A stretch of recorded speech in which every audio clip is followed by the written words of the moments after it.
Pessoal, belezura, todo mundo quietinho dentro de casa, né?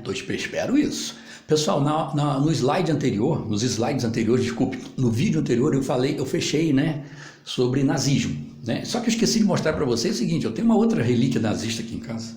Nazista não, alemã, né? Olha só, isso é uma cruz de ferro. Eu tenho uma cruz de ferro.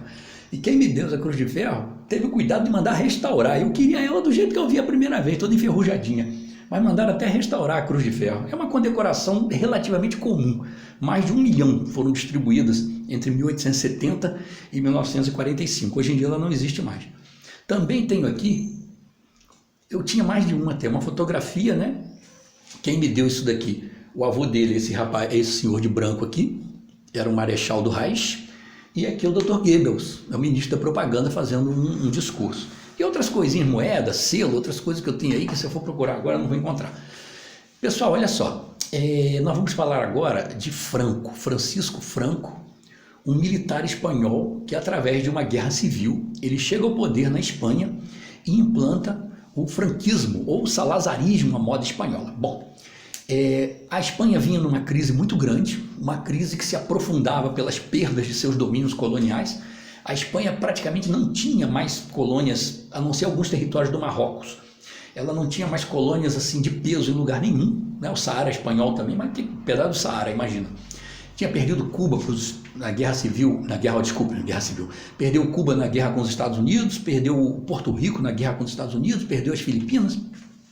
Então a Espanha vinha numa crise muito forte, uma crise econômica muito grande. Veio a crise de 29, pronto, a Espanha caiu mesmo do cavalo. E aí, naquele ambiente de grande crise econômica, o parlamento espanhol derruba a monarquia, proclama a república.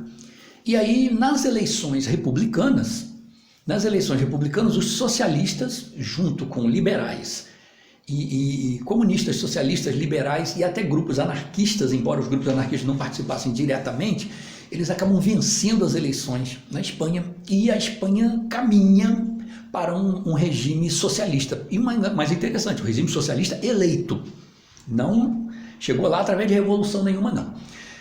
Os antissocialistas, os defensores do ideal fascista, os defensores, aqueles que tinham medo dos socialistas, como é o caso da Igreja Católica Espanhola, é o caso dos empresários espanhóis, é o caso dos militares espanhóis, é o caso dos latifundiários, dos fazendeiros espanhóis.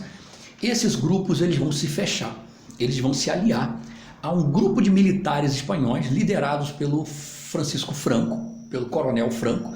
Esse grupo se exila no Marrocos e começa a partir dali uma oposição militar ao governo espanhol. E aí eles vão para a Espanha e iniciam aquilo que nós chamamos de Guerra Civil Espanhola. Qual o objetivo da Guerra Civil? O objetivo é o grupo de Franco, que é o grupo dos falangistas, são fascistas, tirar os socialistas do poder na Espanha. Então inicia-se uma guerra civil. Percebo que nós falamos na Itália, não teve guerra civil. Mussolini foi convidado pelo rei para ser o primeiro-ministro, o Duce. Salazar foi convidado pelo presidente para ser o ministro da Economia, lá em Portugal, fascista. Hitler foi convidado por Hindenburg, presidente da Alemanha, né, para ser o chanceler, né, o Führer. Agora na Espanha é diferente, na Espanha tem uma guerra civil, porque a Espanha tem um governo socialista. Então os fascistas eles vão brigar nas armas para tirar os socialistas do poder.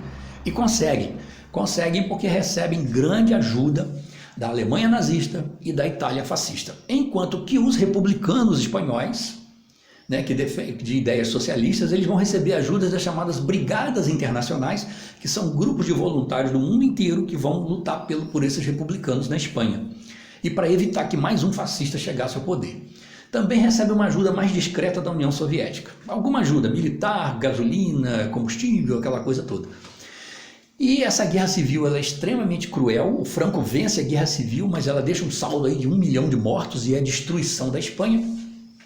E aí Franco instala um governo fascista, um governo unipartidário da Falange, né? Um governo que persegue as oposições, um governo que faz muita censura e culto à liderança e o tradicional irracionalismo fascista. Aquilo que o líder está falando é mais importante do que aquilo que a ciência, que a razão está falando. É irracionalismo.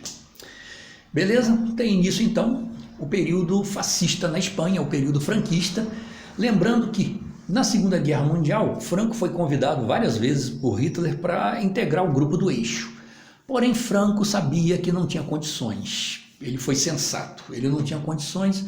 Então, o que ele fez? Ele forneceu 40 mil soldados espanhóis, chamada Brigada Azul, para lutar quando a Alemanha invadiu a União Soviética, para lutar contra os soviéticos, porque Franco ele dizia o seguinte, que ele estava combatendo o socialismo. Mas ele, em momento algum, ele entrou do lado da Alemanha para combater a Inglaterra ou os Estados Unidos. Ele teve esse cuidado. Tranquilo aí? Franco, eu sempre interrompendo o fim.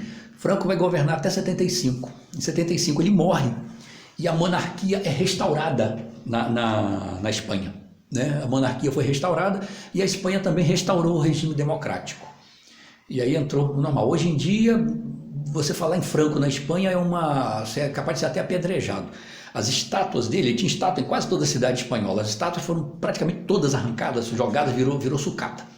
É um palavrão, da mesma forma que é um palavrão falar em Salazar, é um palavrão falar em Hitler, falar em Mussolini, é falar em Franco. Mas tem um país aí que se você falar em ditadura é capaz de gente bater palma, não vou dizer qual é não. Até daqui a pouco.